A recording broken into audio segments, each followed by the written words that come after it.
Mu gihe cyo gutwita amazi si ikinyobwa gisanzwe gusa, ahubwo aba ari kimwe mu bintu by'ingenzi bifasha umubiri gukora neza no gufasha umwana uri mu nda gukura mu buryo bukwiye. Tekereza umugore utwite aramutse yumva ahora ananiwe, afite umutwe udakira, akazungera cyangwa se agahorana inkari zijimye buri gihe cyose uko yihagaritse ndetse akanaribwa mu kiziba cy'inda. Akenshi abagore bamwe batekereza ko ari ibintu bisanzwe bijyana no gutwita, ariko biba ari ikimenyetso cy'ikibazo gikomeye cyamaze kwibasira umubiri we kandi yakosora ubwe atagiye kwa muganga. Muri iyi videwo tugiye kurebera hamwe ibyago bizanwa no kutanywa amazi ahagije ku mugore utwite, tunamenye impamvu amazi ari ingenzi cyane ku mugore utwite. Niba uri umugore utwite cyangwa uteganya gutwita, cyangwa se ukaba ufite umuntu utwite, iki kiganiro kiragufasha kumenya amakuru y'ingenzi ashobora kugira uruhare mu kurinda ubuzima bw'umubyeyi utwite ndetse n'ubw'umwana uri mu nda. Njye tugiye kubana muri kino kiganiro ndabasuhuje kandi mbahaye ikaze. Nitwa Miriam. Naho mu kanya.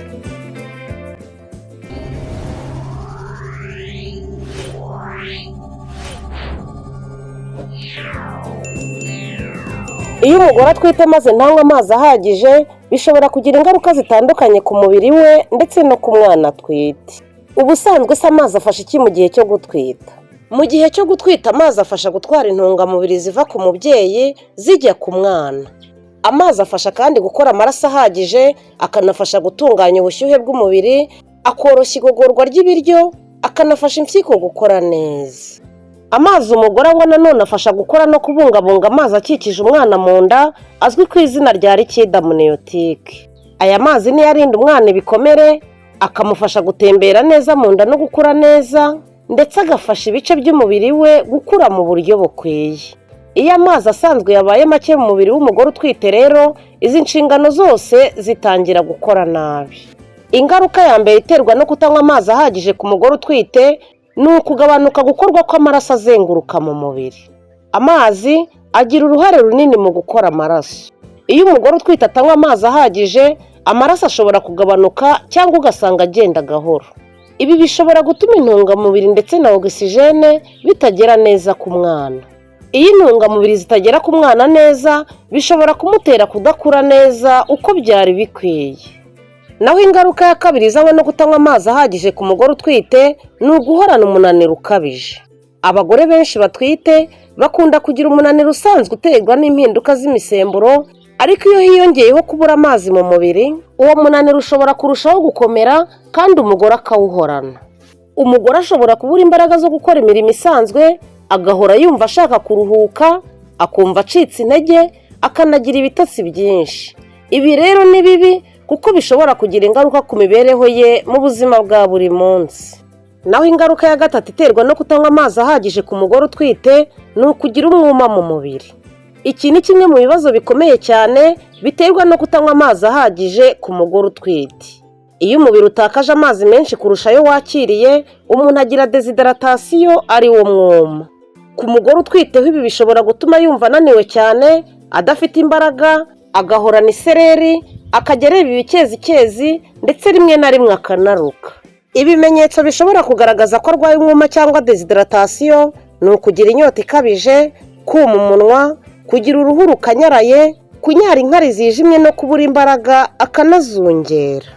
Iyo ikibazo gikomeje ntigikosorwe, gishobora kugera ku rwego rutuma umugore atakaza ubwenge ndetse akagera no ku rwego rwo kuvurirwa ku bitaro bikuru.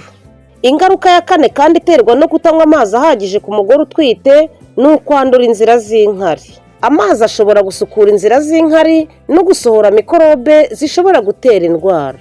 Iyo umugore atanywa amazi ahagije, inkari ziragabanuka, bagiteri zikiyongera, inkari zikagira impumuro idasanzwe, maze umugore agatangira kubabara mu kiziba cy'inda. Icyo gihe indwara zifata inzira z'inkari zishobora kumufata byihuse, bitewe n'iryo bura ry'amazi ryafashaga inzira z'inkari gusohora bagiteri ari two dukoko tudakenewe mu nkari, bigatuma umugore atangira kokerwa igihe ari kwihagarika, akanyaragura udukari duke duke, kandi n'inkari zibashije kuza zigasohoka zisa n'izimutwika. Indwara z'inzira z'inkari rero zishobora kugira ingaruka ku mwana uri mu nda iyo umudamu adahise afashwa ku buryo bwihuse. Ingaruka ya gatanu iterwa no kutanywa amazi ahagije ku mugore utwite ni ukurwara ikirungurira. Kutanywa amazi ahagije ku mugore utwite bishobora gutuma igogorwa ritagenda neza, maze aside yo mu gifu ikazamuka ikagera mu kanwa, bigatuma umugore arwara ikirungurira kigatangira kumubangamira, kandi kikaba cyanakomerezaho no mu mezi ya nyuma y'inda. Naho ingaruka ya gatandatu iterwa no kutanywa amazi ahagije ku mugore utwite ni ukubyara imburagihe. Iyo umubiri w'umugore utwite ubuze amazi ahagije, ushobora gutangira kohereza ibimenyetso bisa n'iby'umurimo wo kubyara, ku buryo binakomera maze umwana akavuka atarageza ku mezi 9, akavuka ari prematire. Ingaruka ya karindwi nayo iterwa no kutanywa amazi ahagije ku mugore utwite ni ukuzungera no gutakaza ubwenge. Amazi afasha umuvuduko w'amaraso kuguma ku rwego rwiza. Iyo yabaye make umuvuduko w'amaraso ushobora kugabanuka, ubwonko bukabona amaraso make, umugore agatangira kuzungera cyangwa agatakaza ubwenge by'igihe gito. Ibi bishobora guteza ibyago ku mubyeyi ndetse no ku mwana atwite. Naho ingaruka ya 8 kandi iterwa no kutanywa amazi ahagije ku mugore utwite ni ukurwara umutwe ukabije. Kubura amazi mu mubiri ni imwe mu mpamvu zikunze gutera umutwe ku bagore batwite. Iyo ubwonko butabonye amazi ahagije umutwe urababara, bigatera uburakari budasanzwe, ugasanga bamwe baribaza niba biterwa n'ibindi bibazo, ariko nyamara impamvu nyamukuru ni uko baba batahaye agaciro kunywa amazi ahagije abarinda ibyo byose mu mubiri. Ingaruka ya 9 iterwa no kutanywa amazi ahagije ku mugore utwite ni ukugira uruhu rwumye. Amazi ni ingenzi ku ruhu, ku buryo iyo adahagije mu mubiri uruhu rwuma maze rugatakaza ubwiza bwarwo. Nubwo atari ikibazo gikomeye cyane nk'ibindi twabonye, ariko nacyo nticyoroshye kuko gituma umugore agaragara ku jisho ry'abamureba asa n'ufite imirire mibi. Naho ingaruka ya 10 ari nayo ya nyuma iterwa no kutanywa amazi ahagije ku mugore utwite ni ukugabanuka kw'intungamubiri zigera ku mwana. Ubusanzwe iyo umugore atwite, amazi niyo afasha mu gutwara intungamubiri zigera ku mwana.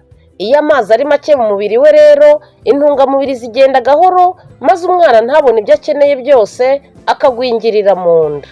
Mu mibereho isanzwe umugore utwite aba agomba kunywa amazi angana na litiro 2 kugeza kuri litiro 3 z'amazi ku munsi.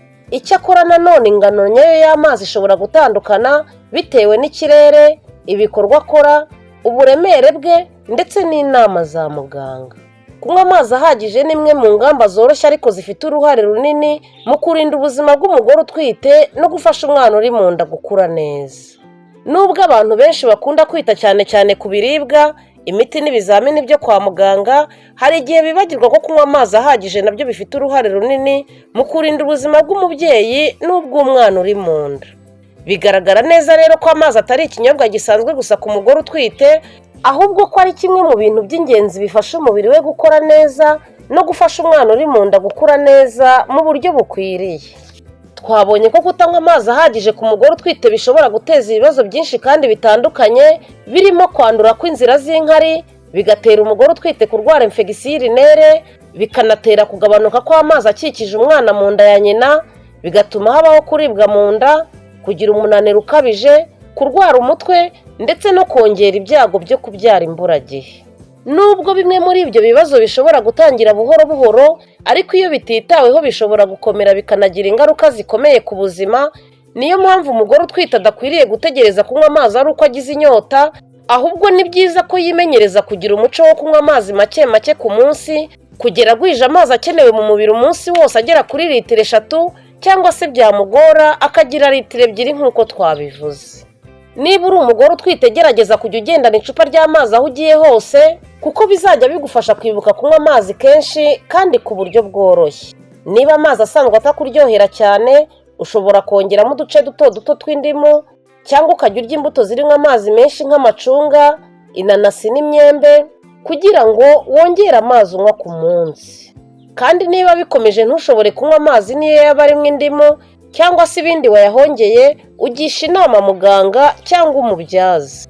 Ariko icyo kuzirikana ni uko utagomba gusimbuza amazi meza ibinyobwa birimo isukari nyinshi cyangwa se kafeyine nyinshi.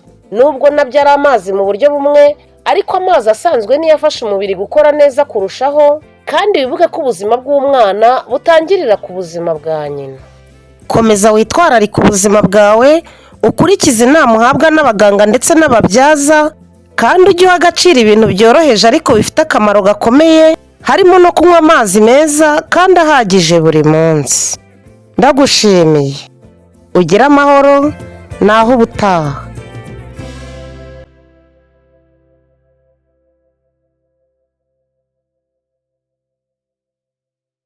Ndagukangurira gukora like kuko ni ingenzi cyane, ukore subscribe, ukore kukazogera kugira ngo tujye tubana mu bindi biganiro.